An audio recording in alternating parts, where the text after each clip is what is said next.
말씀은 요한복음 11장 1절부터 13절입니다. 신약성경 164쪽입니다. 요한복음 11장 1절부터 13절입니다.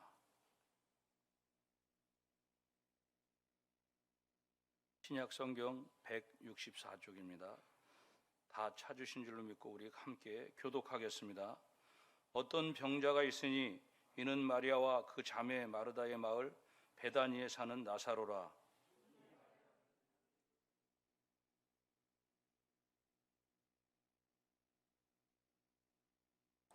이에 그 너희들이 예수께 사람을 보내어 이르되 주여 보시옵소서 사랑하시는 자가 병들었나이다 하니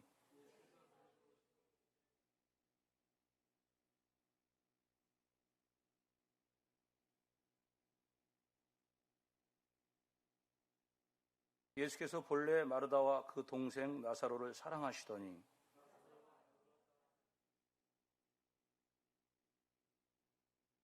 그 후에 제자들에게 이르시되 유대로 다시 가자 하시니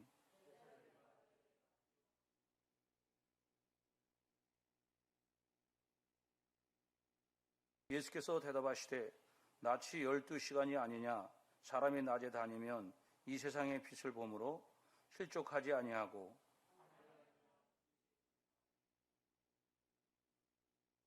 이 말씀을 하신 후에 또 이르시되 우리 친구 나사로가 잠들었도다. 그러나 내가 깨우러 가노라. 다 같이 읽겠습니다. 예수는 그의 죽음을 가리켜 말씀하신 것이나 그들은 잠들어 쉬는 것을 가리켜 말씀하신 줄 생각이라. 오늘 말씀은 분당 예드림교회 김봉렬 목사님이 나의 시간표와 나의 하나님의 시간표라는 제목으로 말씀 전해 주실 때 많은 은혜 받으시기 바랍니다. 나오실 때 우리 박수로 맞이해 주시기 바랍니다. 할렐루야.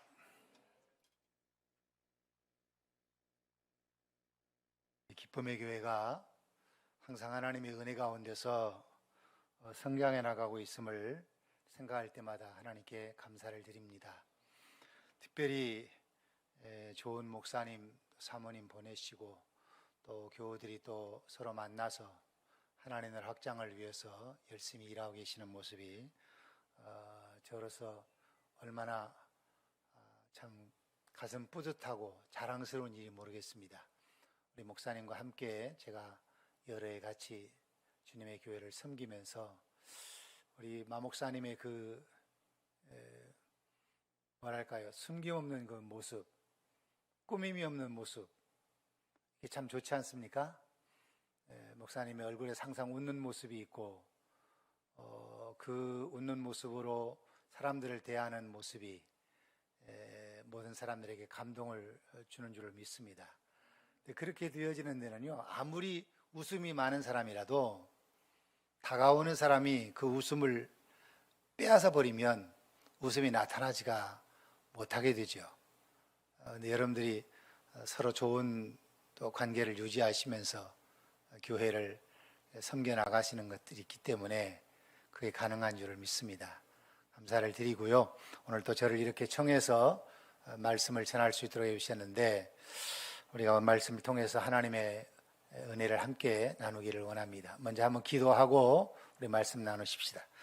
좋으신 아버지 하나님께서 저희들을 끊임없이 사랑해 주시되 눈동자처럼 사랑하시고 지켜주신 것을 감사합니다. 우리 기쁨의 교회를 하나님께서 특별히 사랑하셔서 이 땅의 수많은 교회들 가운데 특별히 주님의 눈동자처럼 지키시되 하나님의 비밀의 초막에 숨기시고 생명싸게 안에 쌓아주셔서 우리 기쁨의 교회가 조금도 어려움이 없게 하시고 항상 하나님의 영광으로 충만한 교회가 되게 하시고 하나님의 영광이 이곳으로부터 온 세상에 널리 퍼져나가는 놀라운 역사가 일어나게 하여 주시옵소서. 오늘도 기도하고 계시는 이 마목사님을 기억하시고 마목사님이 교회를 위해서 기도할 때에 하나님의 능력을 더하시고 은혜 위에 은혜를 더하시며 또한 마목사님을 주님의 능력의 장중에 강하게 사로잡아 주시옵소서. 종이 하나님의 말씀을 대안하려고 합니다. 심부름 잘 감당하고 돌아갈 수 있도록 도와주옵소서. 예수님의 이름으로 기도하옵나이다. 아멘. 영국의 성경 번역자이고 또 유명한 설교가인 필립 브룩스라고 하는 목사님이 계시는데, 이 목사님이 성격이 상당히 급했던 모양입니다. 그러니까 뭐든지 그냥 빨리빨리 해내기를 바라는, 우리 한국 사람들의 습성하고 비슷하죠. 그런데 어느 날 이 목사님이 안절부절하지 못하면서 이리 갔다 저리 갔다 하고, 그래서 그걸 지켜보던 다른 사람이 목사님께 물었습니다. 목사님, 무슨 고민이 있으시기에 오늘 이렇게 안절부절 못하십니까? 그랬더니 그 필립 브루스 목사님이 이렇게 대답했습니다. 오늘 내게 있는 문제도 고민이지만 더 큰 고민은 나는 급한데 하나님은 전혀 급하지 않으시다는 것입니다. 아마 이렇게 필립 브룩스 목사님이 말씀하시는 그 이야기가 아마 우리들의 삶 속에서도 많이 체험되고 있는 바가 아닌가 싶습니다. 정말 급한 마음으로 하나님 앞에 기도하고 하나님이 이렇게 일을 해주셔야 됩니다, 이때가 아니면 안 됩니다라고 말하는데 하나님께서는 전혀 꿈쩍도 안 하시는 그런 모습을 보이실 때가 있지 않습니까? 오늘 본문에 나타난 예수님의 태도도 아주 비슷한 그런 모습을 우리에게 보여주고 있습니다. 예수님께서 갈릴리의 베다니에 계실 때였습니다. 여러분, 성경에 베다니가 두 군데 나와 있는 것 아시죠? 두 곳이 있는 곳을. 지금 말씀드린 갈릴리의 베다니라는 곳이 있고요, 이곳은 세례 요한이 처음 세례를 주던 곳이고 예수님께서 세례 요한에게 세례를 받으시던 곳입니다. 그런가 하면 또 하나의 예루살렘은, 베다니는 예루살렘에서 2km 떨어진, 오리밖에 떨어지지 않은 곳에 있는 베다니입니다. 여기에는 나사로가 살고 있고, 그리고 나사렛의 누이인 마르다와 마리아도 사는 집이 있고요, 그리고 또 예수님이 예루살렘에 입성하실 때 나귀를 제공해 줬던 사람이 사는 곳이 바로 이 베다니입니다. 그런데 예수님이 갈릴리의 베다니에 계시고 있는데 이 예루살렘에서 오리밖에 떨어지지 않는 베다니에 살고 있는 나사로가 병이 들었습니다. 그래서 나사로의 누이인 마르다 마리아 자매가 사람을 급히 갈릴리의 베다니에 예수님이 계신 곳으로 보냈습니다. 그래서 이 사람이 가서 마르다와 마리아가 전해주는 이야기를 합니다.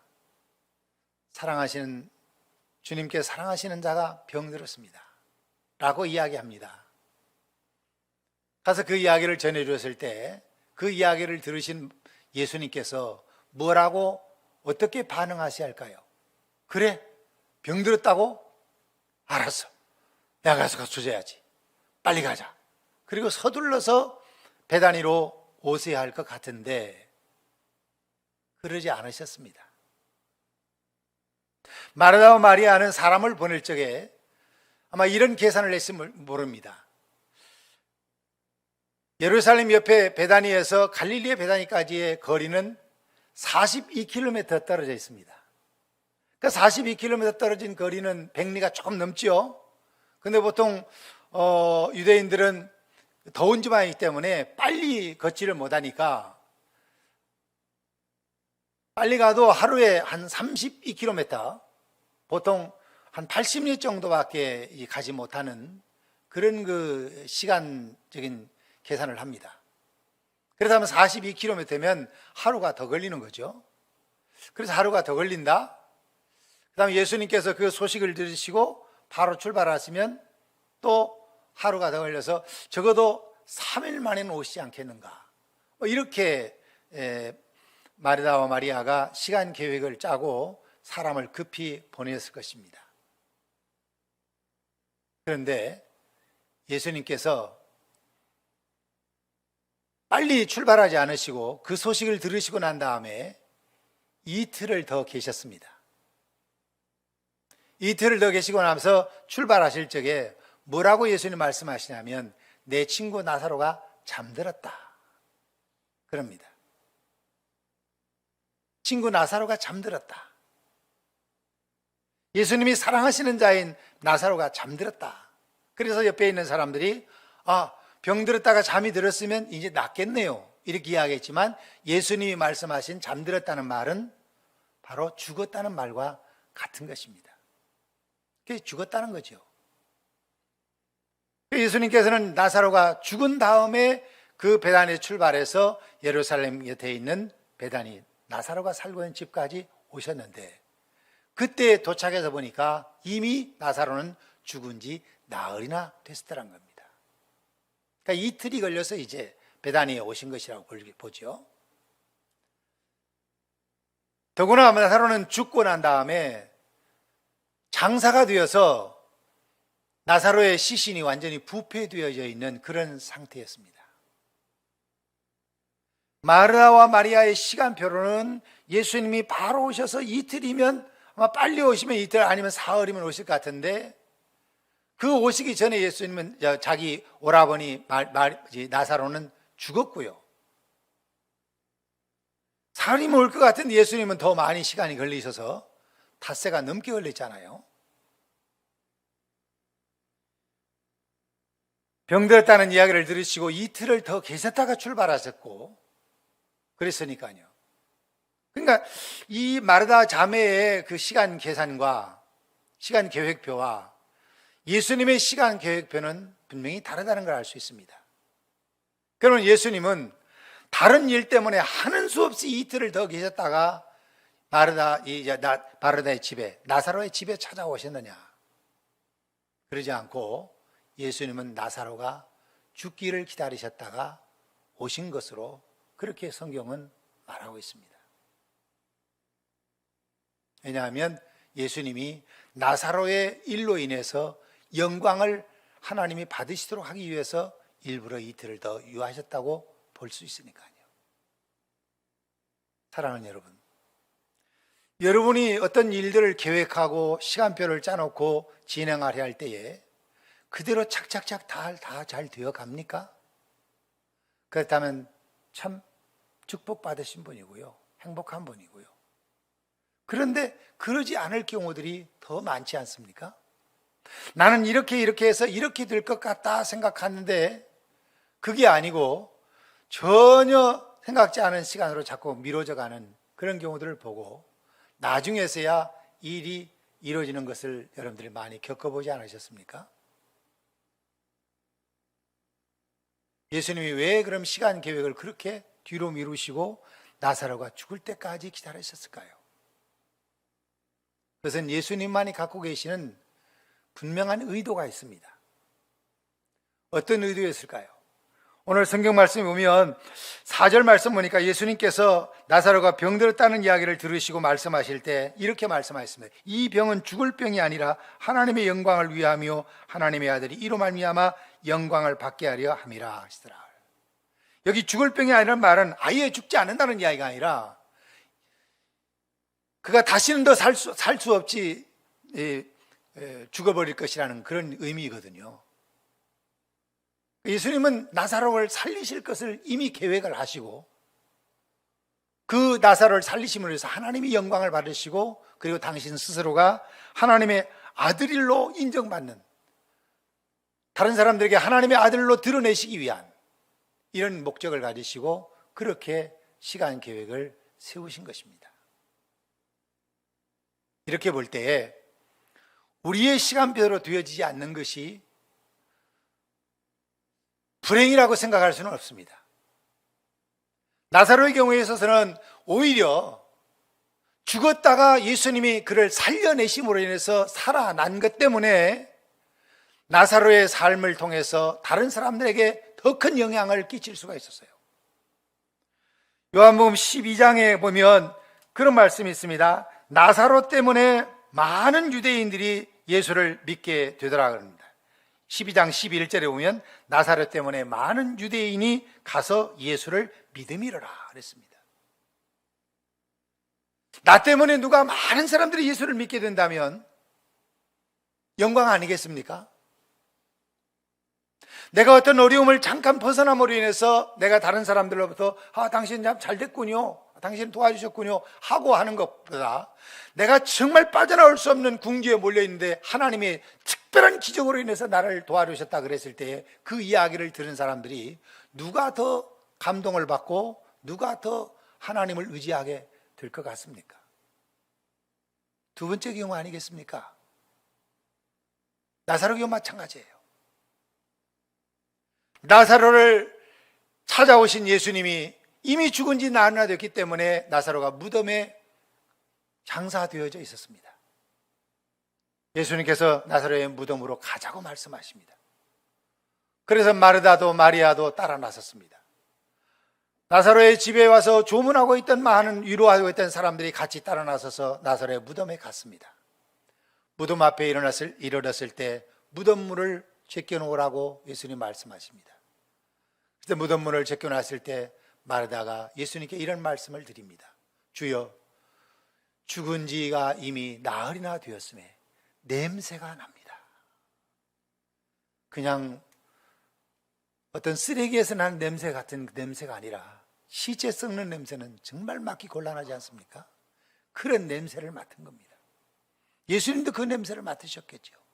그런데 예수님께서는 그곳에서 나사로야 나오너라 하고 말씀하셨을 때 나사로가, 죽었던 나사로가, 시체가 부패해져 가고 있는 나사로가 살아났습니다. 일어나 나옵니다. 이런 일들을 누가 할 수 있습니까? 세상에 어떤 누가 이렇게 죽은 사람을 살려낼 수 있습니까? 예수님께서 죽은 자를 살려내신 경우가 성경에 보면 3번 나옵니다. 지금 나사로의 경우 있고요. 또 하나는 누구냐면 가버나움의 회당장 야이로의 딸, 12살을 먹은 딸입니다. 그런데 그 회당장 야이로의 딸은 예수님이 언제 살려내셨느냐? 그 아이가 죽자마자 바로 그 아버지 회당장이 예수님이 살아가서 내 딸이 방금 죽었사오니 살려주십시오 라고 말씀을 드립니다. 그래서 예수님께서는 바로 가서 그 아이를 달리다고 하고 살려내셨습니다. 그러니까 금방 죽은 아이를 예수님이 살려내신 경우죠. 두 번째 경우는 이런 이야기죠. 나인성 과부의 아들 살려내신 거 여러분 기억하십니까? 자, 나인성 과부의 아들이 죽었습니다. 독자입니다. 다른 아이도 없습니다. 아들도 없습니다. 그런데 독자인데 그 어머니는 남편도 없고 그냥 그 아들 하나 돌보고 있는데 그 아이가 죽었습니다. 청년입니다. 꿈 많은 청년인데 그 꿈 많은 청년이 죽어서 지금 장사되어 가고 있는 거예요. 지금 장례식장으로 산으로 가는 겁니다. 장지로. 그럼 거기까지 갈 때 죽은 지 며칠 몇 날 지나서 우리 한국처럼 3일장, 5일장 이렇게 치르는 게 아니라 중동지방은 날씨가 너무 덥기 때문에 오래 시체를 보관할 수가 없습니다. 무슨 냉동기술이 그 당시에 있어서 그럴 수는 없는 것이고요. 그러니까 죽고 나면 바로 장례를 치르게 됩니다. 그러니까 이 청년이 죽었을 때 그날이나 아니면 그 다음 날이나 장례를 치르기 위해서 지금 공동묘지로 가고 있는 그 도중에 예수님이 그 광경을 목도하셨습니다. 그리고서는 지나가는 상해를 붙들고 청년아 일어나라 라고 말씀하셨을 때 그 죽은 청년이 장사 지내러 가는 청년이 살아난 것입니다. 이건 아직 청년이 부패하거나 아직 장사가 안 된 상태죠. 그래서 살려냈어요. 그런데 이 나사로의 경우는 다르단 말이에요. 완전히 장사되었습니다. 시체가 부패했습니다. 더 이상 어떤 희망이나 저런 건 전혀 지금 찾아볼 수 없는 상태입니다. 그런데 예수님께서 살려내셨잖아요. 이런 일들을 누가 할 수 있습니까? 어떤 의사가 할 수 있습니까? 어떤 마술사가 그 일을 할 수가 있습니까? 천지를 창조하시고 생명을 창조하신 그 창조주만이 그 일을 할 수 있는 것 아니겠습니까? 예수님이 그 일을 하신 겁니다. 그렇다면 예수님은 누구냐? 하나님이십니다. 하나님의 아들이십니다. 그렇게 또 살려내신 예수님은 부활의 주가 되십니다. 나는 부활이요 생명이라고 말씀하지 않으셨습니까? 이 나사로를 살리시기 전에 예수님이 하신 말씀이에요. 그래서 예수님이 부활의 주님이시고 생명의 주가 되시고 또 천지를 창조하신 창조주가 되시고 하나님이시고 하나님의 아들이시라는 것을 나타내기 위해서 일부러 예수님은 나사로가 죽은 다음에 나사로를 살려내실 계획을 가리시고 그런 세간 계획표를 짜신 거죠.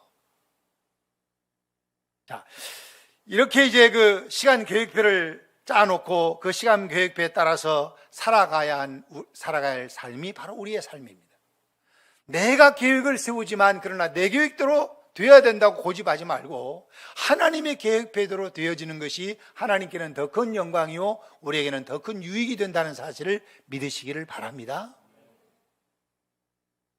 자, 요셉의 시간표를 한번 우리 성경에서 찾아봅시다. 요셉이 꿈쟁이라는 별명을 가질 만큼, 꿈꾸는 사람이라는 이름을 가질 만큼 그는 꿈을 꾸었습니다. 그리고 그 꿈이 이루어지기를 기다리고 있을 것입니다. 그런데 어느 날 형들의 미움을 사서 형들에 의해서 노예로 팔려갑니다.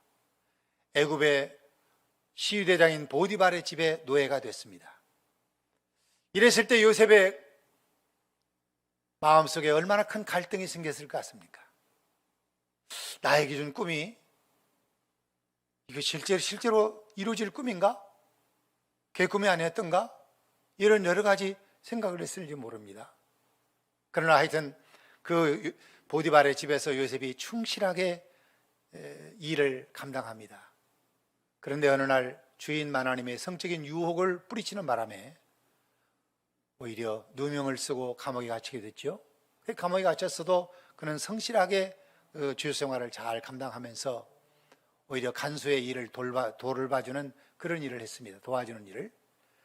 그래서 감옥에 갇혀 있는 사람들을 시중을 들고 하는 일을 하는데 그가 갇혔던 감옥은 보통 감옥이 아닙니다.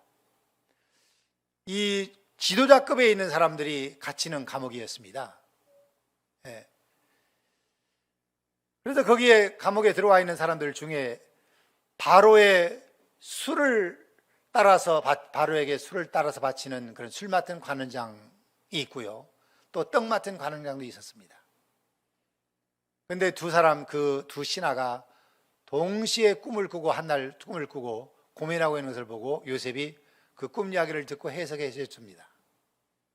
여러분 잘 아시겠지만 술 맡은 관원장, 당신의 꿈은 사흘 후에 다시 복직이 된다는 꿈이고, 떡 맡은 관원장, 당신의 꿈은 사흘 후에 목숨이 달한다는 꿈입니다.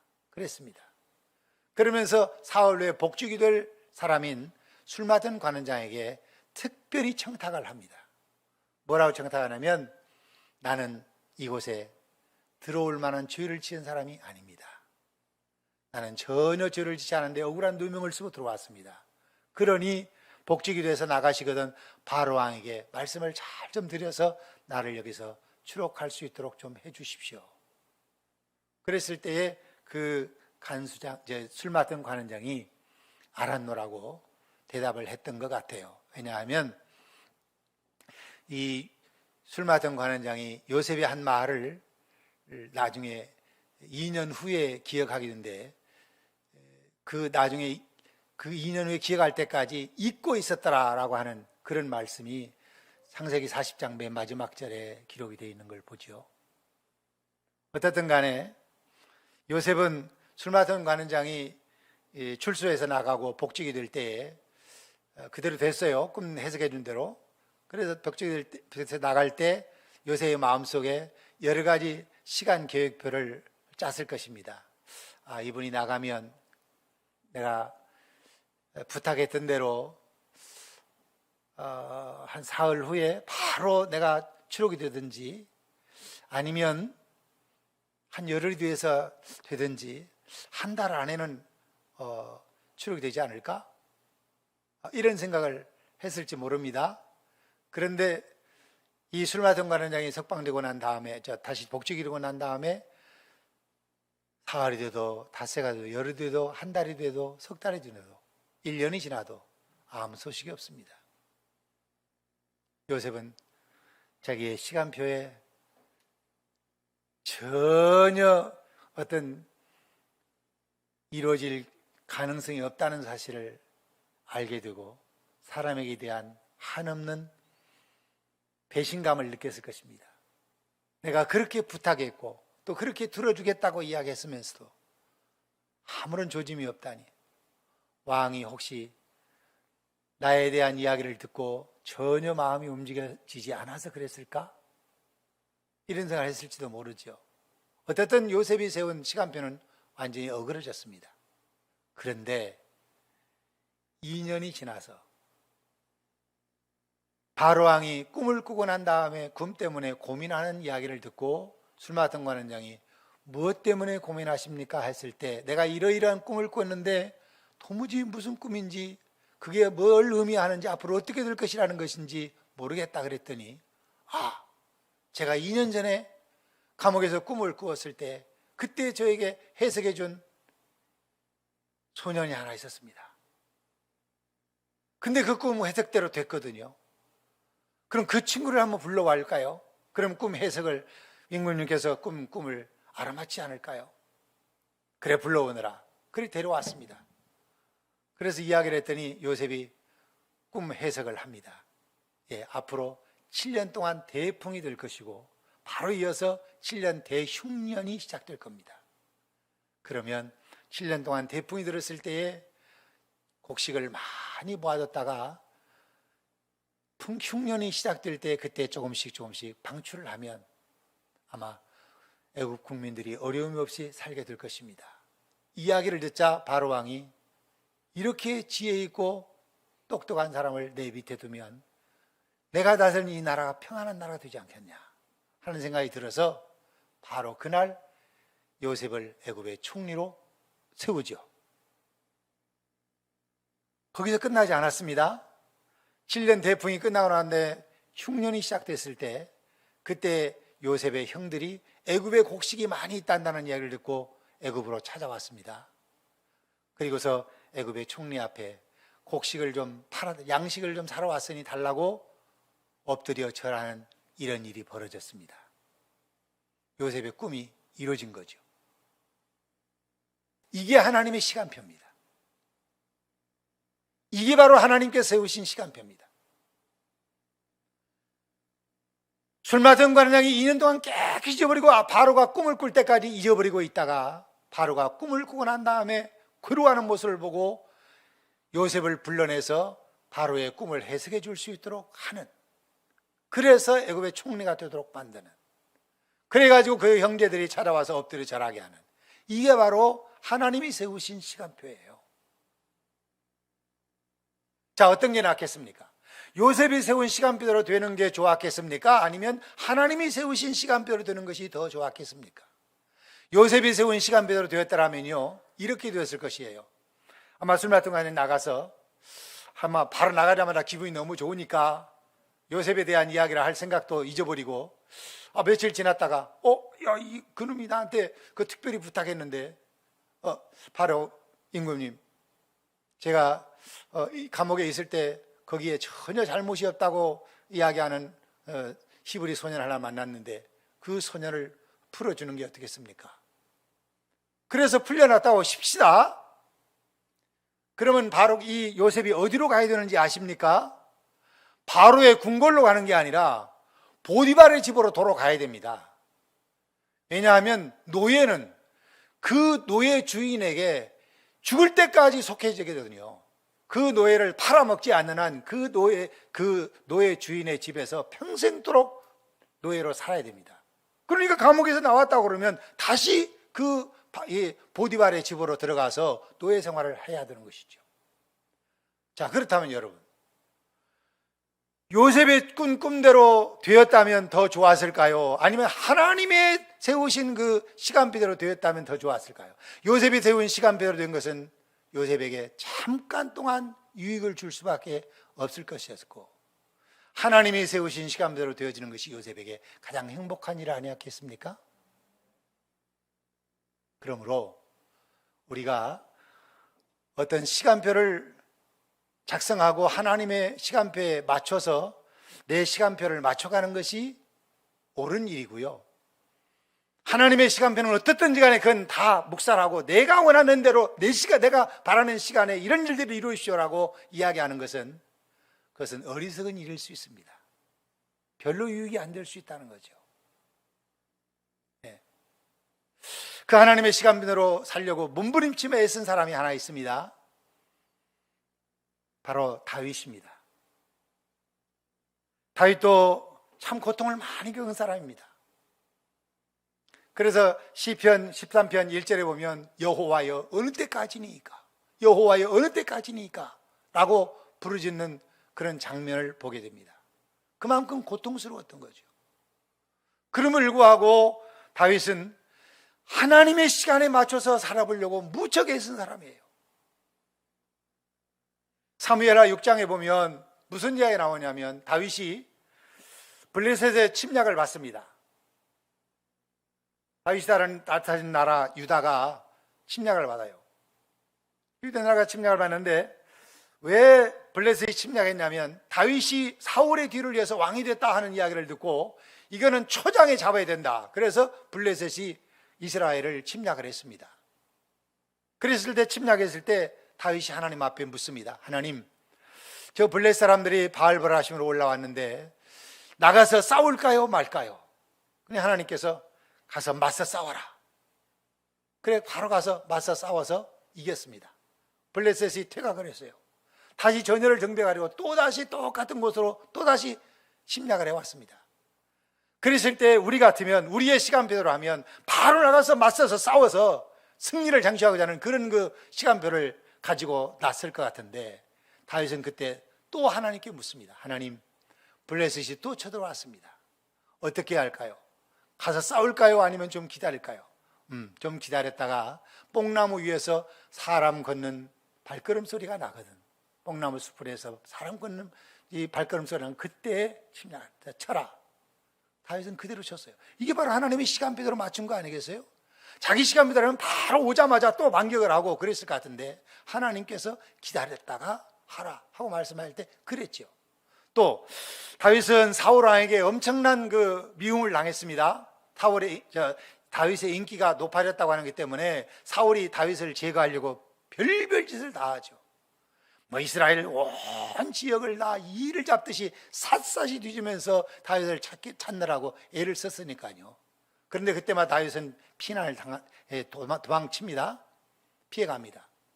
그런데 다윗이 사울을 만나서 졸지에 사울을 없애버릴 수 있는 기회가 그에게 찾아왔었습니다. 뭐냐면 엔게디에 있는 그 굴입니다. 엔게디 황무지의 굴에 다윗과 그를 따르는 사람들이 굴 속에 들어가 있는데 다윗을 찾기 위해서 사울이 군대들을 이끌고 왔다가 이제 용변을 보고 싶어서 아무 데서나 용변을 볼 수 없잖아요. 그러니까 굴 속으로 들어갔습니다. 근데 그 굴 속에는 지금 다윗과 그 용사들이 있는 겁니다. 그 따르는 사람들이. 거기에 있는 줄도 모르고 들어가서 용변을 보고 있을 때 그때 완전히 무장해제된 상태니까 급습을 하면 사울은 꼼짝없이 다윗 앞에서 손을 들 수밖에 없죠.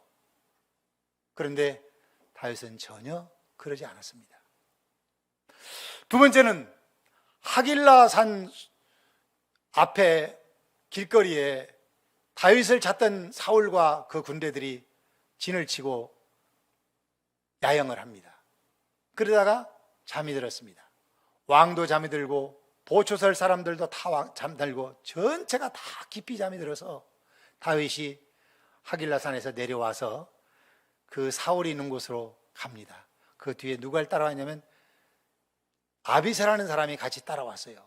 따라와가지고 가서 그 사울이 있는 곳에 가서 봤더니 사울도 깊이 자고 그 옆에 같이 있던 사람들 다 깊이 자고 다 잠들어서 어느 누구도 다윗과 아비새가 거기에 온 사실을 몰랐습니다.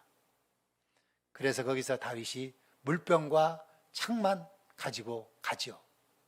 사울의 물병과 창만 가지고 갑니다. 그런데 가지고 가기 전에 아비새가 다윗에게 이런 이야기를 했습니다. 이때가 정말 하나님이 주신 기회가 아니겠습니까? 하나님이 이런 기회를 주신 것 같습니다. 그러니 이때에 이 사울을 죽이고 그리고 왕이 되는 게 어떻겠습니까? 이미 왕이 될 것이라는 것을 사무엘 선지자를 통해서 다 예고받았고 기름 부음까지 받았으니까 왕이 되어도 분하는 거 아닙니까? 내가 죽이죠. 그랬더니 다윗이 아니다. 지금은 때가 아니다. 하나님의 때를 기다려야 된다. 하나님의 기름 부음 받은 자를 해를 입혀서는 안 된다. 그러면서 기다리자고 그럽니다. 이게 하나님의 시간표를 기다린 거예요. 그래서 결국에 사울 왕이 블레셋과의 전투인 길보아 전투에서 전사를 하고 맙니다. 그리고 난 뒤에 다윗이 왕이 됩니다. 이렇게 해서 왕이 된 다윗을 이스라엘 사람들은 거의 다 존경을 하게 돼요. 왜? 구테타를 일으켜서 왕을 죽이고 자기가 왕이 된 것이 아니라 자연스럽게 하나님께서 사울을 제거하고 난 다음에 왕이 됐으니까 다윗이 다스리고 있는 그 나라에 구테타가 일어날 가능성이 적은 거죠. 사랑하는 여러분, 이게 다윗이 하나님의 시간표를 철저하게 이행하려고 한 모습입니다. 우리도 다윗처럼 하나님의 시간표를 맞춰서 살아가려고 애를 씁시다. 그렇다고 우리가 시간표고 뭐고 우리의 시간표를 짤 필요가 없다고 말씀드리는 게 아니에요. 마음의 경영은 사람에게 있어도 일의 응답은 여호와께로 나누니라 라고 말씀하시니까 우리의 마음의 경영은 해야 됩니다. 언제 어떻게 하고 시간 계획을 세워놓을 수는 있어요. 그러나 내 시간 계획대로 안 됐을 때에 그때 너무 서두르거나 하나님을 원망하거나 해서는 안 된다는 거죠. 하나님, 지금 이 기도의 응답이 되셔야 됩니다. 이건 절체절명의 위기입니다. 이때 응답하지 않으시면 모든 일이 그러셔집니다. 하나님 도와주십시오. 그런데도 안 이루어질 때, 그때에 내 시간표대로 안 됐다고 해서 하나님을 원망하거나 불평해서는 안 됩니다. 하나님을 기다릴 줄 알아야 된다는 거죠. 믿으십니까? 하나님의 시간을 기다릴 수 있어야 돼요. 제가 겪었던 경험을 좀 말씀을 드리면서 하나님 앞에서 은혜가 됐으면 좋겠습니다. 제가 고등학교 2학년 때 하나님 앞에 목사가 되겠다고 서원을 했습니다. 그러면서 고등학교 3학년 때 제가 상업학교 다니고 있었기 때문에, 상고를 다니고 있었기 때문에 은행에 시험을 치러서 필기시험에서 합격을 했습니다. 근데 그 필기시험을 합격자 발표가 나는 그날 제게서 갑작스럽게 각처리 현상이 나타나서 병원에 가서 엑스레이를 찍어보니까 결핵이라고 진단이 나왔습니다. 제가 하나님 앞에 말씀드렸습니다. 알았습니다, 하나님. 네, 제가 신학교로 갈게요 하고 말씀드리고, 그리고 나서 저의 병이 낫기를 위해서 참 많이 기도했습니다. 그런데 제가 군대를 가야 할 나이에 5번의 신체검사에서 매년마다 다 무종을 받았습니다. 그러고 나는 나중에 보충역 편입으로 판정이 났고요. 그러면서 이제 신학대학 4년, 그 다음에 신학대학원 3년, 이 7년 과정을 거치면서 정말 저의 병 낫기를 위해서 얼마나 많이 기도했는지 모릅니다. 제가 짜놓은 시간표는 하나님께서 나를 빨리 낫게 이루셔서 열심히 기도하고, 그래 나중에 목사가 돼서 열심히 일하는 일입니다. 저는 신학교에 가기로 작정하고 난 다음에 하나님 앞에 이런 주제없는 기도를 드린 적이 있습니다. 하나님, 제가 목사가 돼서 7년 될 때까지 예수님 재림 안 하시면 좋겠습니다. 예수님 재림을 그때까지만 좀 미뤄주세요. 이렇게까지 기도했던 접니다. 그런데 막상 제가 목회를 하려고 여러 가지 생각들을 하고 계획들을 하면서 제 마음속에 항상 다가오는 부담이 뭐냐면, 네가 병이 있지 않느냐, 네가 병이 있지 않느냐. 그런 그 병을 안고서 살면서 교인들에게 예수님이 병도 낫게 하시는 분이라고 하는 것을, 말씀을 전하는 일을 할 수 있겠느냐, 이런 생각이 갑자기 들면요, 강의를 받다가도 도무지 강의가 귀에 안 들어옵니다. 그러면 조용히 강의실을 빠져나와서 짐 싸서 가지고 성계산으로 혹은 삼각산으로, 관악산으로 올라가서 기도를 밤을 새워가면서 기도를 합니다. 하나님, 저를 좀 낫게 해주세요. 저를 좀 낫게 해주세요. 그런데 기도를 그렇게 간절하게 하고 내려왔는데도 전혀 변화가 없는 거예요. 똑같아요. 그 신학교 다니면서 4년, 5년, 6년 계속 지속됩니다. 그런데 만약에 하나님께서 저를 빨리 낫게 해주셨더라면 저는 아마 지금까지 목사가 안 되고 말았을지도 모릅니다. 왜냐하면 제가 많은 그런 분들을 만났거든요. 중간에 신학교 휴학하고 나가서 돈 벌어가지고 오겠다고 나가신 분들이 10년 후에 돌아오신 분도 있고요, 15년 후에 돌아오신 분도 계세요. 그때서 신학교로 오신 분들, 신학교 다니다가 휴학을 하고 나갔다 오신 게. 그러니까 저도 그럴 가능성이 있단 말이에요. 왜냐하면 제가 신학교에 입학할 때 참 가정 형편이 그렇게 좋지 않았습니다. 어려웠습니다. 또 제가 신학교 간다는 데에서 가족들이 전부 다 환영을 하지는 않는 상태였습니다. 그렇기 때문에 제가 어떤 도움도 받을 수가 없었습니다. 신학교 입학 원서에 여러 가지 기재하는 난이 있는데 그 중에 하나가 뭐냐면 신학교에 들어올 때 등록금을 누가 책임져 줄 것이냐, 신학을 다 마칠 때까지 그 사람을 쓰라는 거예요. 뭐 자기 친척이나 무슨 아는 사람이나 이런 사람을 써야 되겠죠. 자기를 지원해 준다는 사람을. 근데 저는 거기다 뭐라고 썼냐면 하나님 이렇게 썼습니다. 어떻게 보면 교수님이 이거 혹시 농담 아닌가, 이렇게 장난 아닌가 하고 생각할 수 있을지 모르지만 나중에 면접시험 볼 때 묻더라고요. 등록금을 누가 대주느냐고. 저는 하나님이 대주셔야지 아무도 대줄 사람 없습니다. 그렇게 대답했거든요. 그런 상태에서 신학을 공부하는데 참 여러 가지로 많이 힘든 상황들이 있었습니다. 남이 잠자는 시간에 일어나서 일을 해야 됐고요. 남이 쉬는 날은 또 나가서 일해야 됐고 그랬습니다. 그렇기 때문에 그런 상황에서 만약에 제가 빨리 나왔더라면 틀림없이 직장에 취직을 했을 것입니다. 왜냐하면 저와 같은 동기들이 은행에도 많이 들어갔고요. 뭐 5급 공무원들 된 사람들이 한둘이 아니었습니다. 많이 됐거든요. 그러니까 저도 어지간 뭐 저도 성적이 그렇게 나쁘진 않으니까 가서 들어갈 수 있는 상태입니다. 그래서 신문에 혹시 직원 뽑는데 어디 있나 하고 광고를 보면 그 다음날 새벽에 체벌실에 가면 눈물을 흘리고 하나님 앞에 회개합니다. 하나님, 제가 죽더라 따라가고 배고파 따라가겠다고 말씀을 드리는데 이거 어렵다고 제가 신문 광고를 봤습니다. 용서해 주세요. 그러면서 지내면서 신학 공부를 했기 때문에 빨리 나왔더라면 저는 틀림없이 직장에 가서 취직해서 돈 벌어오겠다고 나갔을 것이에요. 하나님은 제가 한 학기도 쉬지 않도록 계속 할 수 있게 도와주시는데 그 병 때문에 하나님 앞에 묶여 있는 거죠. 그러면서 다 마치고 났을 때 신학대원까지 다 졸업했습니다. 그랬더니 어떻게 알고 병무청에서 방위수리 병장을 발부를 해서 그것 때문에 가서 엑스레이를 찍었습니다. 보건소에 가서 엑스레이를 찍고 결과를 보는데 다 나았다는 겁니다. 병이 없다는 거예요. 그저 그랬어요. 제가 9년 동안 알았으니까 자세히 좀 봐주세요. 그랬더니 다 나은 흔적이 나타나니까 걱정하지 말고 국방에 오면 충실하라 그래요. 그래서 메디컬 센터에 와서 검사를 해봤는데 거기 정밀검사에서 똑같이 이야기를 했습니다.